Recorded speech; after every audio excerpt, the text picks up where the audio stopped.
Hi, in this video, we are going to cover some of the learning objectives on Chapter 3, Markets.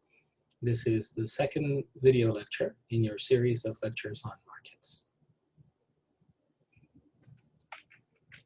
In the first video, we defined the notion of what a market is. And we talked about how markets are mechanisms that allow exchange to happen between buyers and sellers for private goods.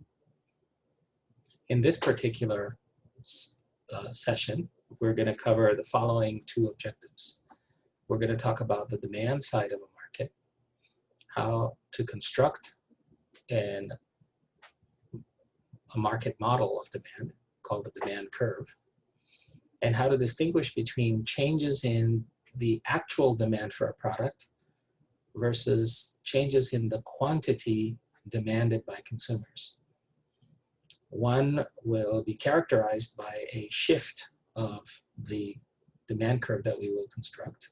That is, shifts in demand are how we model actual changes in the demand for a good, whereas movements along a demand curve are going to be reflective of changes in the quantity demanded of a product. So it's tricky language, but I hope that the distinction becomes clear in this video. So the demand for a good is the sum total of the demand for a product from each and every possible consumer based on the price of a good being held at a particular level. So we're going to define what the law of demand, which basically states that as the price of a good declines, there will be a higher quantity demanded because there will be greater participation of lower and lower opportunity costs for this commodity on the buying side, all else being the same. So let me share a whiteboard that will allow us to see this relationship. So when we look at a model of a market, there will be two axes that we will employ. In the vertical axis, we will keep track of the price per unit of a commodity, that is the opportunity cost that consumers have of the commodity expressed in the way of a value or a price per unit. In addition to that, we'll have another axis, a horizontal one, which will keep track of the quantity demanded in a marketplace for such a product. And these two axes will be at odds against each other, will be at 90 degrees from each other, vertical from each other, orthogonal from each other. And that's where we will keep track of the quantity demanded for a product in units. The origin of this graph is where both price and quantity are at 0. And as quantity demanded increases, we will see horizontal displacements in the quantity demanded that should be accompanied by changes in the price. To see more quantity demanded, we should see the price fall, because as the price we pay to buy a commodity declines, more and more people should have an in-the-money opportunity cost to want or desire greater units of consumption. So our first expression of demand, the law of demand, looks like this downward sloping purple line that you see on our board. So that'll be what we call the demand or market demand for a good. And it is downward sloping by the law of demand, which states simply that as the price per unit of a good declines, more and more buyers' opportunity costs are satisfied such that more and more people end up choosing to buy the product. So at a very high price, few people will have the ability to have their opportunity cost met. And as the price of a good falls, the quantity demanded increases. So there's this inverse relationship in the law of demand for a product. Okay, so that's what the law of demand states. Law of market demand. As the price per unit of a good drops, more people, more buyers, opportunity costs, or more units of the good are met. Okay. Now, that purple line is an expression of that particular law of demand.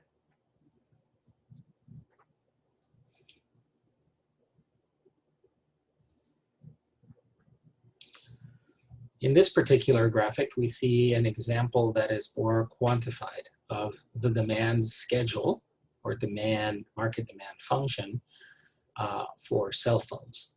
So notice how cell phones are here quantified in millions of cell phones that are being demanded or bought at different price per unit of a cell phone. And as you can see, as the price of cell phones goes from $180 a unit to $20 a unit, the number of cell phones demanded increases. In this case, the increase of quantity demanded is linearly inversely related to the price dropping. As the price drops, the quantity increases by 30 million cell phones extra for every $30 decline, every $20 decline in price. So a $20 decline in price causes a 30 million cell phone increase in demand, all else being the same. And that gives rise to that inverse relationship that we see per the law of demand. So this would be an example of a demand curve modeling cell phone demand. Here's another example in the active learning slide, where what we are to do is to build a demand schedule for the price and quantity data that we are given in this problem. As you can see, as the price increases from $1 to $8 per unit, the quantity drops from 280 down to 140. So every $1 increase in price results in a 20 unit decrease in quantity, hence a negative slope connecting all of those data points from price 1 to price 8. Now, what else is affecting this relationship called demand? Well, there are a lot of factors that are not on the vertical axis nor the horizontal axis affecting the market demand. In other words, the market demand for a good in a demand function is expressing the relationship when viewed from the perspective of the number of units of the good and the price of the good, also known as the own price of the good. If we turn our attention to the whiteboard now, demand or market demand for a good, for a private good, is actually a relationship that's quite complex. The demand for the good, the quantity demanded for a good, is actually going to be a function of lots of things. One is its own price, the price of the good, the income level of consumers, the prices of what are called substitutes, the prices of what are called complements to the good also play a role. The number of consumers in a market plays a role, as do factors like the informational level of the consumers and the information knowledge. In a perfectly competitive market, which is the kind of market that we will be assuming to begin with, all consumers are equally well informed about the properties of the good in question. And so we usually would account for the expectations and the risks embedded in the demand for a product. So what are risks in a product? For example, during the last semester when we had the issue of COVID-19, that was a shock and a surprise to many people that we could be in the middle of a pandemic that we hadn't seen in the world for perhaps 100 years, since the so-called Spanish flu of 1917. What were some of the reactions to the first few announcements of shelter in place in California? Well, a lot of people ran to places like Costco. And what did they do? Well, a lot of people bought paper goods. They bought toilet paper, paper towels, napkins. So you have money in the bank, and all of a sudden you decide to buy toilet paper for the next 4 months. Why would you do that? And what kind of a change is that scenario or example that I'm talking about here? Well, as we can see, things are not remaining the same. So the first change that we observe is a pandemic announced. And that pandemic causes a shelter in place. And what is the shelter in place doing? Well, the shelter in place is affecting our expectations. Our expectations now change because we can't go out a lot. We may not be able, we don't know for how long. If this is the month of March, we don't know if we're going to be actually severely bound to being in our place, or can we move around? Can we drive to places? And will supermarkets and other stores actually carry all the goods and services that we buy on a regular weekly basis or not? Our expectations change dramatically. And so if we are afraid that we're not going to get supplied goods at the supermarket, what we're going to do is hoard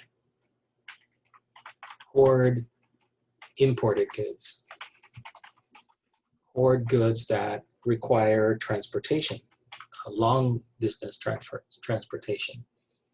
And what that's going to do is increase the demand for those types of products. In that case, what we would see is a shift of the entire expression of demand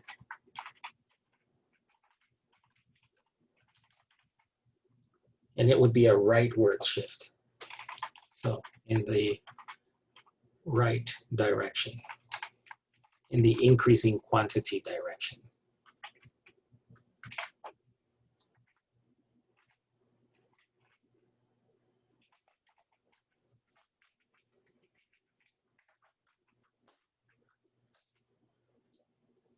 So how would we model that with a graphical story? Again, we would draw our two axes, measuring in one axis the price of a good, and in the other axis the quantity of the good. And we would have an original demand function. Okay, I'll call that D0.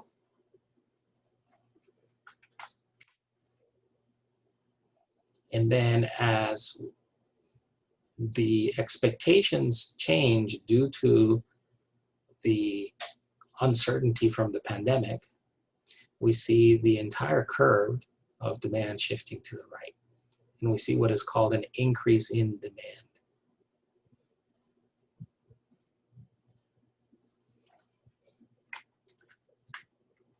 So that's what an increase in demand is. So this is an example of how demand increases. So notice that demand increasing is expressed as a shift to the right.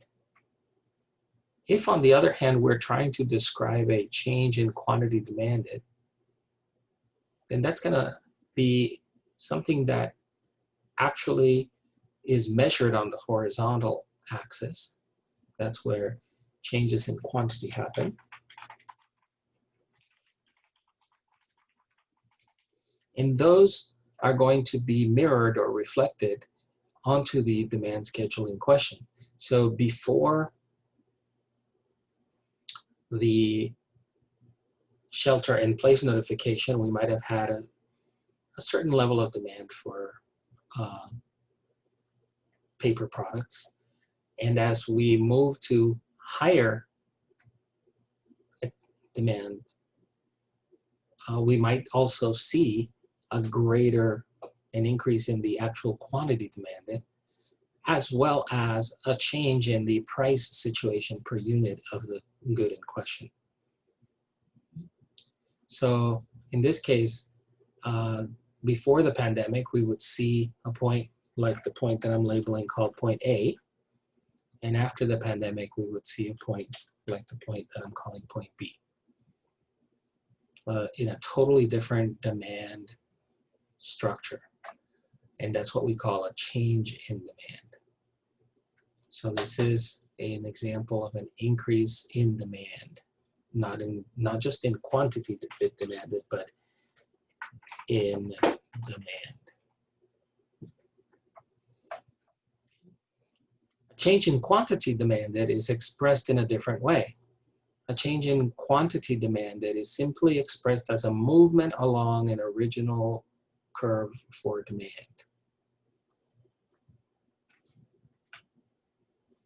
So when we have our structure for a market where we are looking at price on the vertical axis and quantity on the horizontal axis, and we have a demand curve,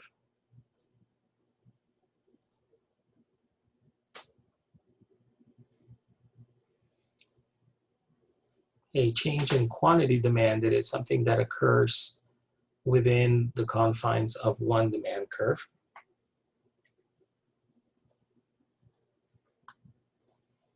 Okay, so what we see here is that as the price of the good goes down, the quantity demanded goes from a certain lower level to a certain higher level.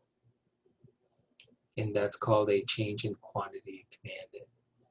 So this graphic is showing you, this is an example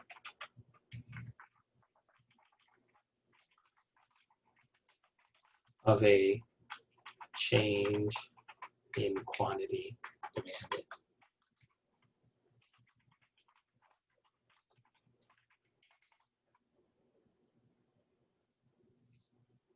Now I'm going back to our slideshow that shows what are the factors that create changes in demand, i.e. shifts of the entire demand curve.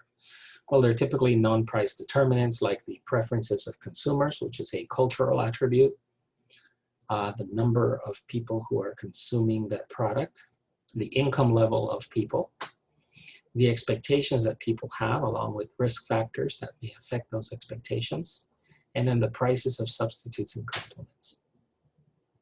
Now,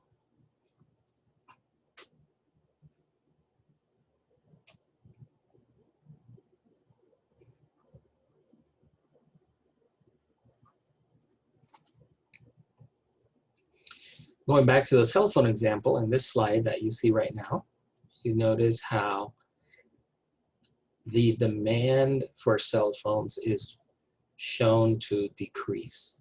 So what would cause a demand in cell phones to decline? Let's think about that. Well, let's see. Let's go back to the factors.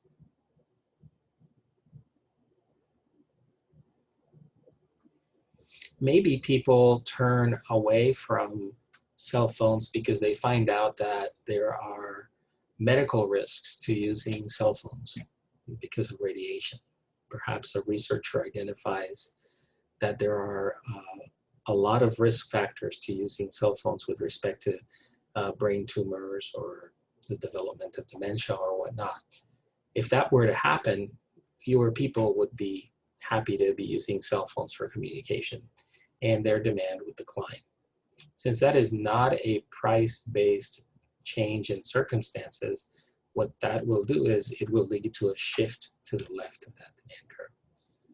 Could also be that a new technology appears that is an even better technology for communications and for computational ease and for smart computer type uses that is not a handheld device like a cell phone. If that situation were to occur, that would be the development of a substitute good that perhaps is better, and that would also create an adverse impact on the demand for cell phones. It could also be that your income decreases, and as a result of your income decreasing, you can no longer afford the same kind and nature of things to buy for yourself. And as your income declines, your purchasing power declines, and that can also be marked as a leftward shift in demand. So there are many, many different reasons for changes in demand to occur. And those are going to be illustrated as shifts to the left of the demand curve when the condition changes are adverse, and when condition changes are favorable in demand, you will see a rightward shift. Whereas the only time you see a movement along the demand curve is when you see an own price change in the price of the good that is behind changing the quantity demanded of goods. I hope this video was useful at identifying demand, what is market demand versus quantity demanded, and which are the factors that impact demand versus quantity demanded. Thanks for watching.